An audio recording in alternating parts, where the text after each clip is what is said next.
तुम्हारा बड़ा भाई रावण के पिता की 3 स्त्रियां थी। रावण के पिता विश्रवा की 3 स्त्रियां थी। पहली स्त्री आर्यकन्या थी बिंदुमती, जिसके पुत्र थे कुबेर, और दूसरी थी रावण की मां कैकसी, और तीसरी थी राका। राका की 2 संतानें थी, जिसका नाम था विभीषण और त्रिजटा। ये 2 संतानें थी। और कैकसी की 3 संतानें थी, रावण, कुंभकर्ण और सुपर्णखा। और बिंदुमती की 1 संतान थी, एक लड़का जिसका नाम था कुबेर।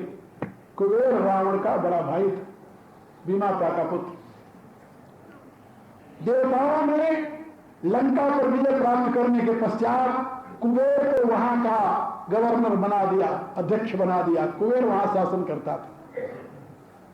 कैकसी ने कहा, तुम्हें पता है ये लंका मेरे बाप की राजधानी है? बोले मालूम है, सुना।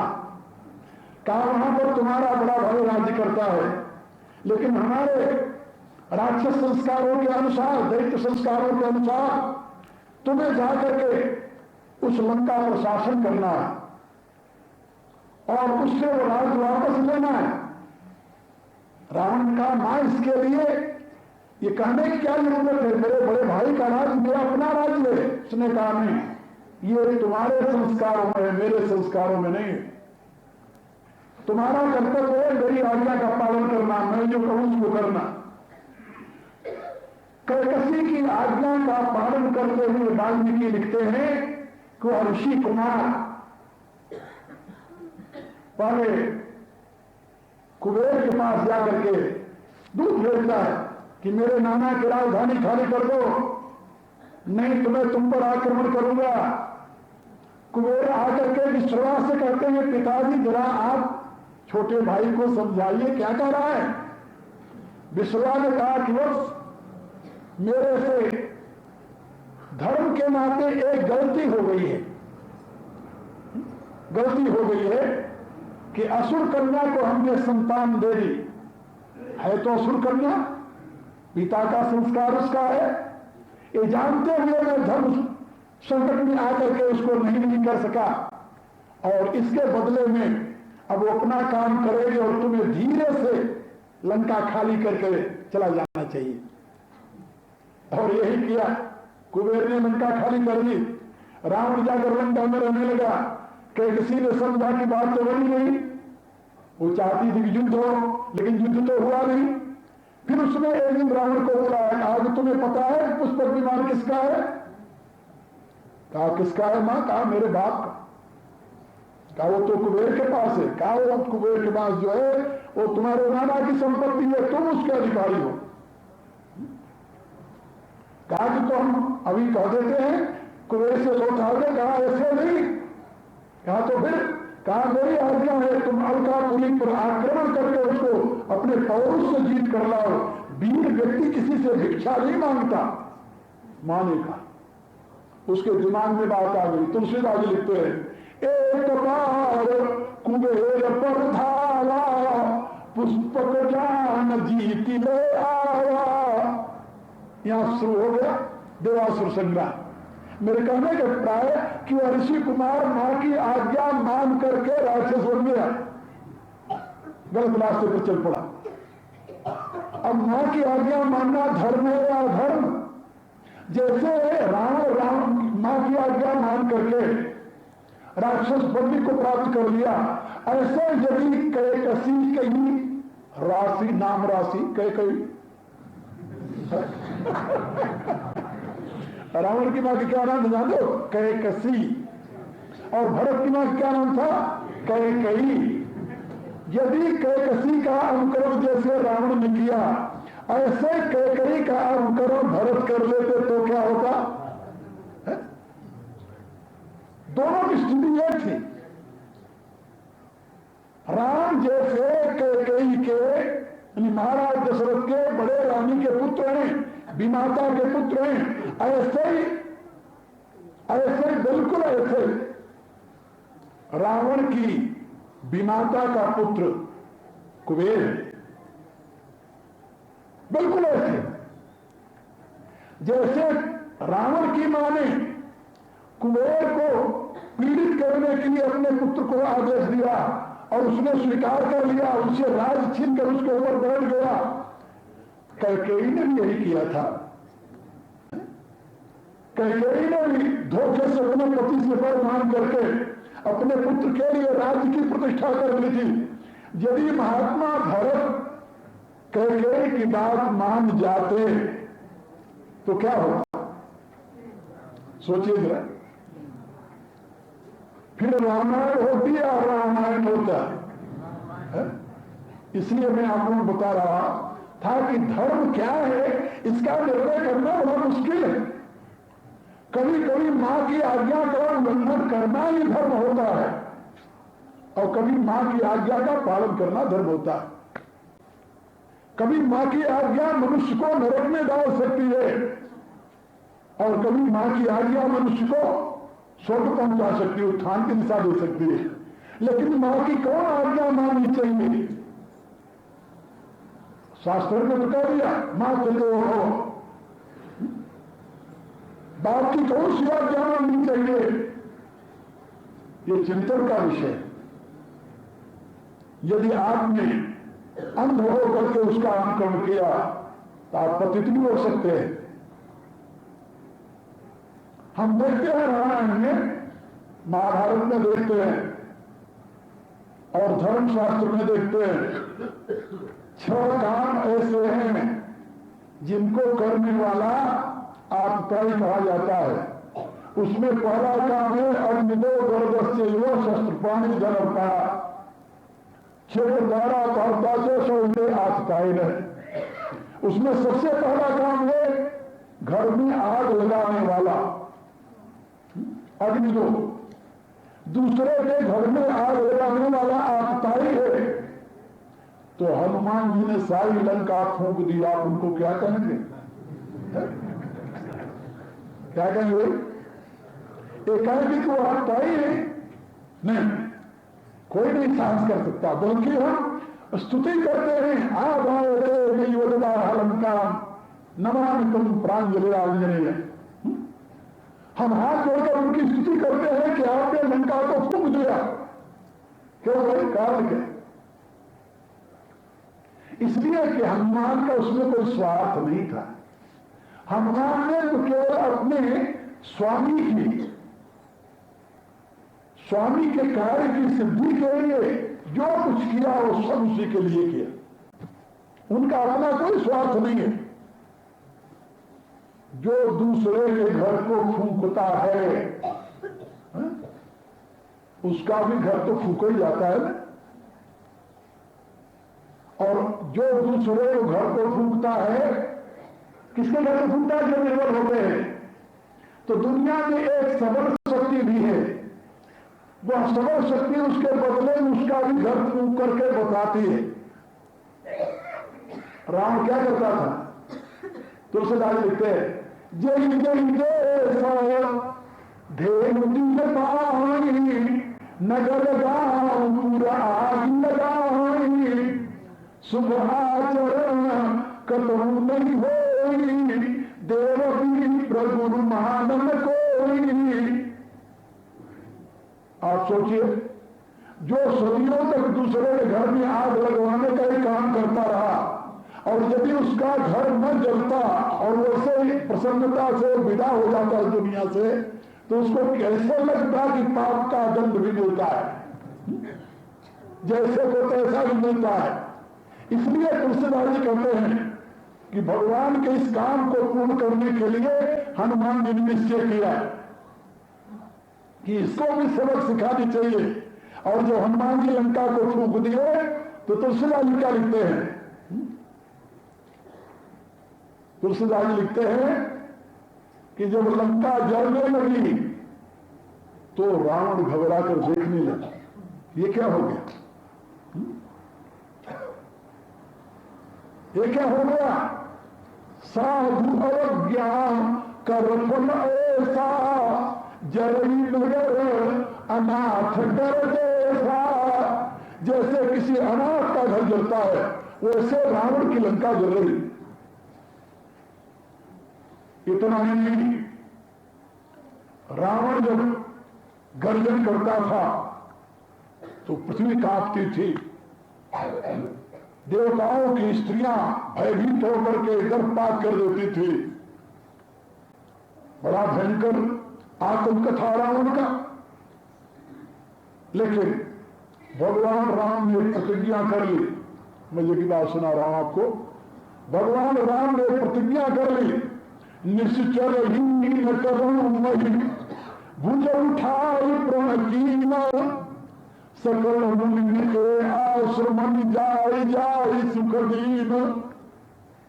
प्रतिज्ञा तो कर ली, लेकिन भगवान राम की एक ऐसी प्रतिज्ञा है कि जो व्यक्ति सबर में नहीं आएगा उसको मैं नहीं मारूंगा।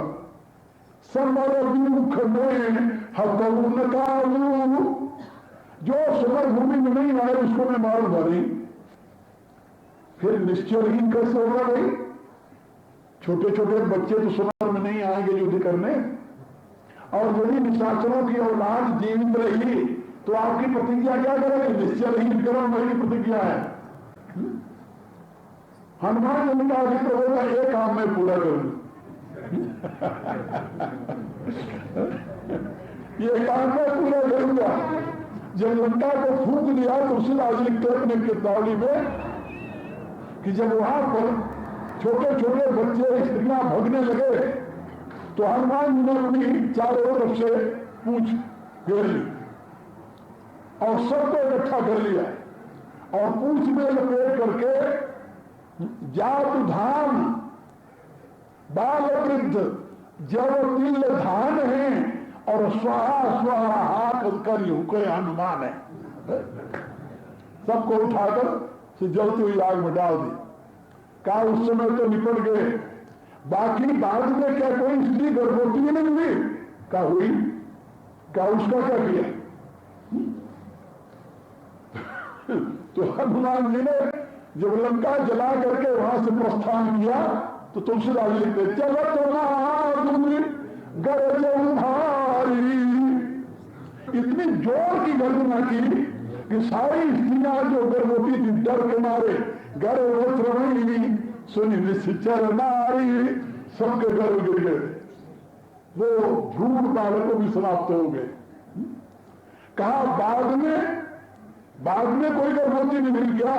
बोले नहीं हुई, लेकिन मंदोदरी कहती है रावण को समझाते हुए कि समझ दूत की करनी श्रोणी घरनी। हनुमान जी की करनी याद करके राक्षसों की स्त्रियों में गर्भ गिर जाता है।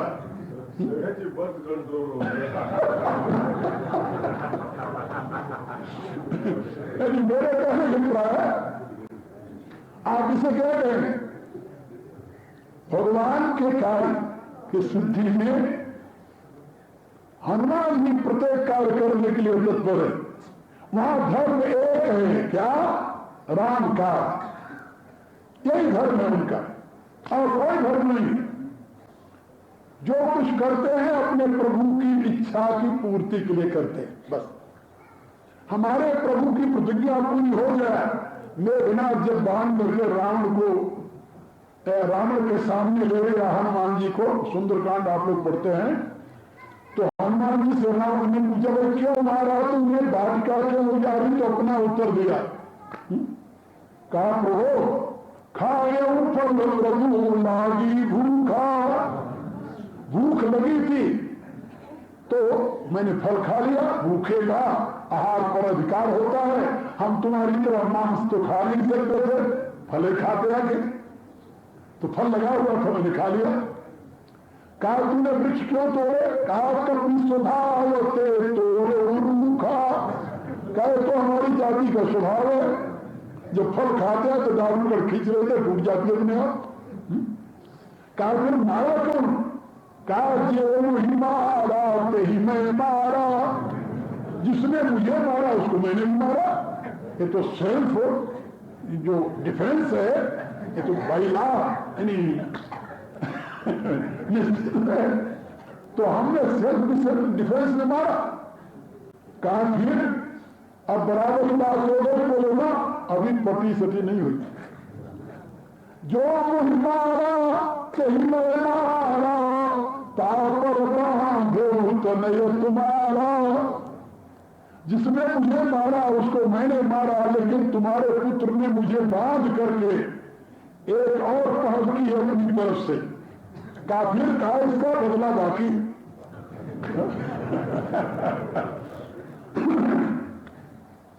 कहा तो तुम मंदिर में कैसे आ गए? हनुमान जी ने कहा बांधे करना मुंह का छुला जा कि प्रभु कर का जा। बंधन में आने का मुझे कोई लज्जा नहीं है, क्योंकि मैं तो अपनी रुचि से बताया। क्यों बताया? कहा अपने प्रभु का काम करने के लिए। एक बड़ी सुंदर नीति थी। हनुमान जी ने सोचा कि रावण से मिलना है, रावण से बातें करनी है। यदि मैं इन लोगों से कहूं मुझे रावण से मिला दो तो कौन मिला है ना? तो कैसे 50 आते हैं यहाँ पर। हाँ? तो कौन सा उपाय है जिससे कि मैं रावण से मिलूं? तो उन्होंने सोचा कि ये बगीचा जो है रावण का, जहां सीता रहती है, ये प्राणभूत प्यारे मेघनाथ थे दुलारे बाग। तुलसीदास जी लिखते हैं कि ये रावण को बहुत प्रिय था बाग, मेघनाथ से भी अधिक प्यार करता था इस बाग को। हनुमान जी ने सोचा कि इसका जब फल खाने लगूंगा तो अपने आप लोग कहेंगे भाई चलो तुम तो कर आ जाए यहाँ। जब हनुमान जी गए फल तोड़ खाने लगे तो राक्षसों ने देखा। उन्होंने उससे पहले त्रिजटा ने सपना सुना दिया था, तो राक्षसों ने देखा तो उन्होंने सोचा कि कहीं त्रिजटा के सपना वाला बंदर तो नहीं है। यदि वही बंदर है तो कुछ नहीं बोले। हनुमान जी ने देखा कि मैं फल खा रहा हूं, जब कुछ बोल नहीं रहे हैं। जब खा लिए फल तो एक को बुलाया, रक्षक को, कहा क्या भाई तुम यहां किस लिए रहते हो? कहा कि बाघ की रक्षा करने के लिए। कहा तुमने फल खा रहा, तुमने मुझे मना क्यों नहीं किया?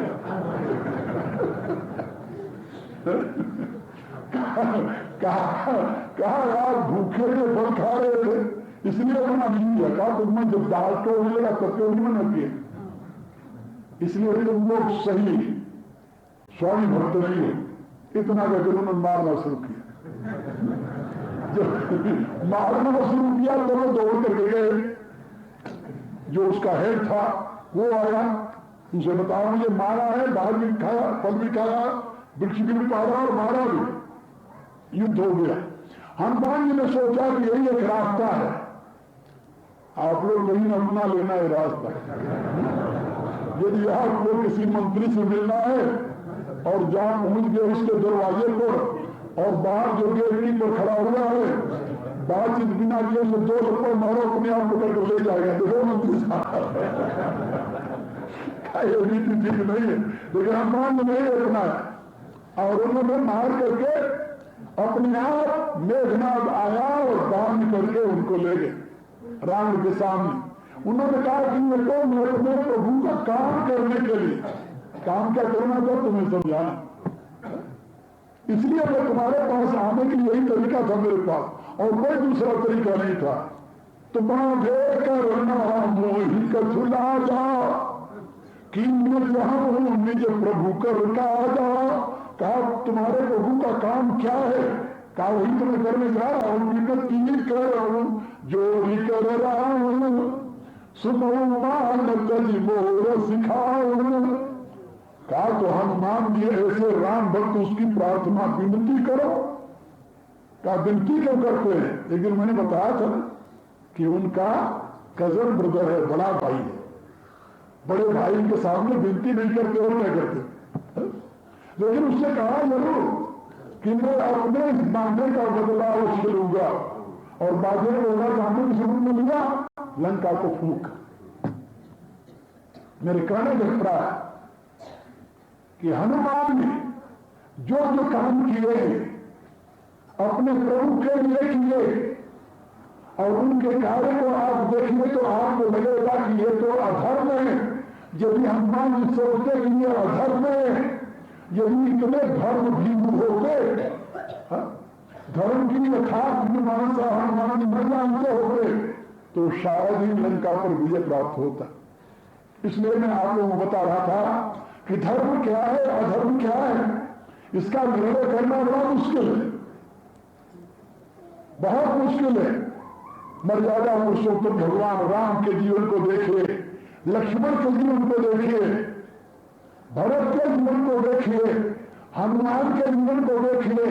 तो तुलसीदास लिखते हैं अपनी रामायण में, जानी है शंकर हनुमान लखन भरत राम भगत। इनके जीवन को देख करके आप धर्म अधर्म का निर्णय लीजिए, कहीं आप लकीर के फकीर मत बनिए। यदि आप ये सोचेंगे कि पहले ऐसे होता है इसलिए धर्म है, तो आप धोखा खा सकते हैं। आप रावण की तरह ऋषि कुमार से राक्षस बन सकते हैं। इसलिए बड़ी सावधानी के साथ धर्म का चिंतन कीजिए। रामायण में तुलसीदास जी ने पदे पदे उस विवेक सम्मत धर्म की व्याख्या की और उन्होंने बताया कि धर्म में दो बातें याद रखिए। आपकी दृष्टि अपने लक्ष्य पर हो और लक्ष्य को कैसे प्राप्त किया जाए, इसके लिए अनेकों मार्ग हो सकते हैं, एक नहीं। लक्ष्य यदि आपका ठीक है तो मार्ग यदि थोड़ी देर के लिए लोगों की दृष्टि में गलत दिखाई दे तब यो गलत नहीं होता। बात समझे? ये वैदिक विज्ञान है। एक दिन एक सज्जन मेरे से कहने लगे कि यहीं पर हम डिफर करते हैं गीता से और इससे तुम भगवान कृष्ण से। क्या डिफर करते हो भाई? तो एक पुस्तक लिखी है गांधी जी के एक भक्त ने कि गांधी कृष्ण से बड़े थे। गांधी जी जो थे ये भगवान कृष्ण से श्रेष्ठ थे। किस मायने में श्रेष्ठ थे?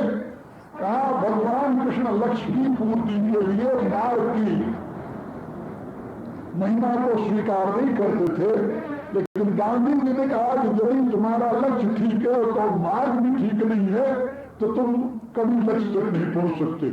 और कृष्ण कहते हैं कि तुम्हें अपने लक्ष्य तक पहुंचने के लिए मार्ग जो प्रशस्त हो उसको अपनाओ। मैंने उनसे पूछा, हम कहा गांधी जी मार्ग की पवित्रता स्वीकार करते हैं और भगवान कृष्ण मार्ग की पवित्रता को अस्वीकार करते हैं, तो वेदांत सम्मत सिद्धांत क्या है? वो कहने लगे कि शब्द के बिना शब्द को तुम कैसे पा सकते हो? मैंने कहा जरा सावधानी सोचिए, आपका शरीर सत्य है? बोले नहीं। हमका मन बुद्धि इंद्रियां सत्य हैं? बोले ना। हमका फिर इस असत्य शरीर से, अपवित्र शरीर से, नाशवान शरीर से आप अविनाशी परमात्मा को पाने की चाह कैसे रखते हैं? उनके पास कोई उत्तर नहीं। ये तो अध्यात्म की बात है उनका, और धर्म किसकी बात है? धर्म बात किसकी है? ये शरीर तुम्हारा नाशवान है और इस नाशवान शरीर से तुम क्या पाना चाहते हो? अविनाशी परमात्मा। नींद क्या है? संदेह असत। सोचो बोले, आपका जो नींद है, साधन है, वो सत्य है असत है? असत। वह अविनाशी है, नाशवान है, नाशवान है। वो पवित्र है या अपवित्र है? कोई दुनिया के व्यक्ति वो दावा कर सकता है कि मेरा शरीर हमेशा पवित्र रहता है? मलमूत्र मज्जा रुधिर पान तान समान सब पवित्र है। तापर रुचिर पर्दा लगा या खेल परम विचित्र है। तुम धोते हो तो पर्दे को धोते हो या अंदर को धोते हो? इस मल के भाग में शरीर से, इस अपवित्र शरीर से, इस नाशवान शरीर से, इस असत शरीर से वेद का निर्देश है तुम सत्य को प्राप्त करो। भला तुम इस संसार में रह करके कौन सा तुम्हारे पास पवित्र साधन है जिससे तुम पवित्र को प्राप्त करोगे? इसलिए भगवान कृष्ण यथार्थवादी है, यथार्थवादी। हम देखते हैं हमारे यहाँ धर्म की यथार्थ व्याख्या की गई है और ये बताया गया लक्ष्य तुम्हारा ठीक हो, लक्ष्य तुम्हारा परमात्मा है। यदि तो इस नाशवान शरीर का उपयोग करके तुम परमात्मा को प्राप्त कर सकते हो, ये शास्त्र का निर्देश है। और यदि लक्ष्य तुम्हारा परमात्मा में ये नाशवान पदार्थ है तो नाशवान शरीर से तूने नाशवान पदार्थ पाया तो उसी कमाई कर ले। क्या कमाई करिए? हाँ, इस नाशवान शरीर से यदि तुम अविनाशी को प्राप्त कर लो तो तुम बुद्धिमान कहलाओ, यही इसकी मान्यता है। तो लक्ष्य तुम्हारा यदि ठीक है तो तुम अपने साधन के प्रति किसी प्रकार का दुराग्रह मत रखो। मेरे कहने के प्राय धर्म की असली है, ये धर्म का सिद्धांत है, इसका अभिप्राय कर से तुम असुर का महान बना लो। इसका अभिप्राय यह है कि दुराग्रह मत रखो उसके प्रति। बात समझे? जिस समय तुम कोई भी कार्य करो यदि तुम्हारा लक्ष्य उन्नत है, उत्तम है, तो तुमसे कभी अहिंकर कार्य हो ही नहीं सकता, क्योंकि अहिंकर कार्य होते हैं और धर्म में कार्य होते हैं स्वार्थ के नाते। जहां स्वार्थ है वही अधर्म है, जहां स्वार्थ नहीं है वहां अधर्म नहीं हो सकता। भगवान कृष्ण की शिक्षा महाभारत में पढ़ो। गीता तो एक ज्ञान का कोश है, गीता का चिंतन करो, उसमें भी तुम्हें नहीं मिलेगा। वहां पर भगवान ने क्या है कि इस नाशवान शरीर का प्रयोग तुम अविनाशी को प्राप्त करने में करो। यस्तात्मरत व्यवस्थात आत्मतस्य मानवा आत्मनिव संतुष्ट कार्य में विद्युत। मेरे कहने में अभिप्राय कि धर्म जो है वह विवेकात्मक है, विधियात्मक है, वह निषेधात्मक नहीं है। एक सज्जनाए मेरे दास कहने लगे, महाराज मैं तो अपने रास्ते आता जाता हूँ, मैं कभी मांस मदिरा सेवन नहीं करता, मैं किसी को कुछ नहीं करता, कभी किसी को दुख नहीं देता, फिर भी मैं दुखी रहता हूँ। जितनी क्वालिटियां अपनी बताए, मैंने कहा क्षमा करना, भारत में एक पशु है उसका नाम है गधा। भगवान ने उसको सीख नहीं दी, इसलिए किसी को नहीं मारता हो। क्यों? शाकाहारी है, शुद्ध शाकाहारी है, अपने रास्ते आता है, अपने रास्ते जाता है, उस पर इतना बोझ बात जो कुछ नहीं बोलता। आप क्या कहेंगे, वो साधु है या धर्मात्मा? साधुता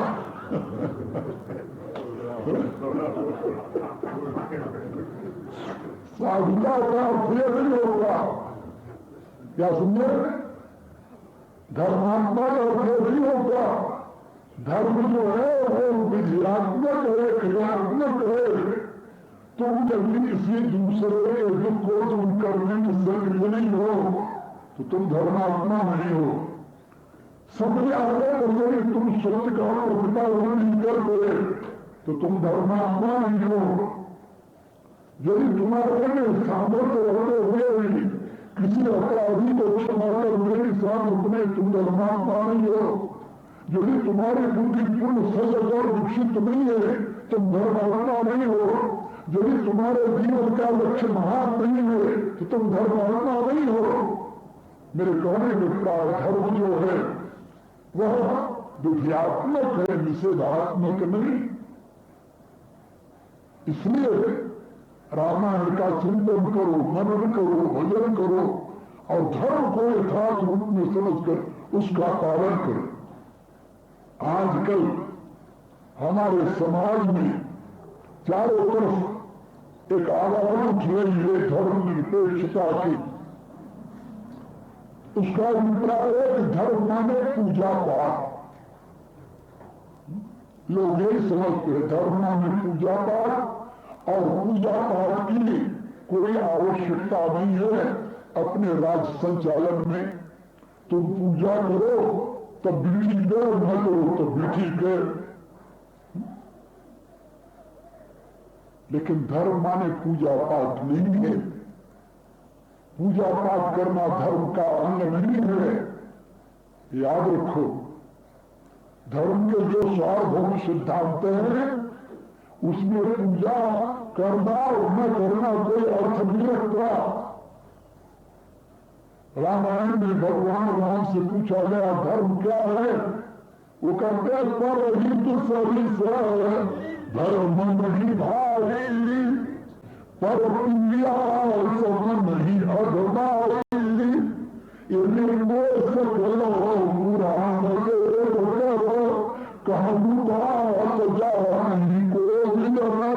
राम की घोषणा है कि पर इंडिया समान कोई धर्म नहीं है, पर काला है पापा है और पेट।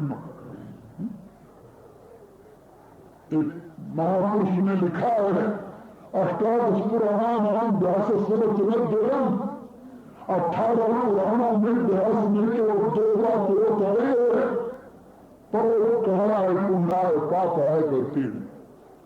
परोपकार के समान कोई धर्म नहीं है और पर पीड़ा के समान कोई पाप नहीं है। इस बात को तुलसीदास जी भगवान राम के रूप से कहलाते हैं। धर्म है परहित पर उनका बचन का संतस जो धर्म के साकार मूल्य होते हैं उनको संत कहा जाता है। गीता में उन्हें संत कहा है और उनका नियम होता है गुरु का मन से वचन से कर्म से परम निरंतर रहना ही धर्म है। भला आप बताइए इस प्रकार के धर्म का व्रत लेने वाला व्यक्ति कभी निकलना हो सकता है? इसलिए मैं आप लोगों से निवेदन कर रहा था कि धर्म विद्यात्मक है, धर्म क्रियात्मक है, धर्म नकारात्मक और निषेधात्मक नहीं है। आप लोग रामायण के पात्रों के जीवन को देखते हुए उस क्रिया और विधि को अपनाकर धर्म का अनुसरण करें, इसी में आपका कल्याण है।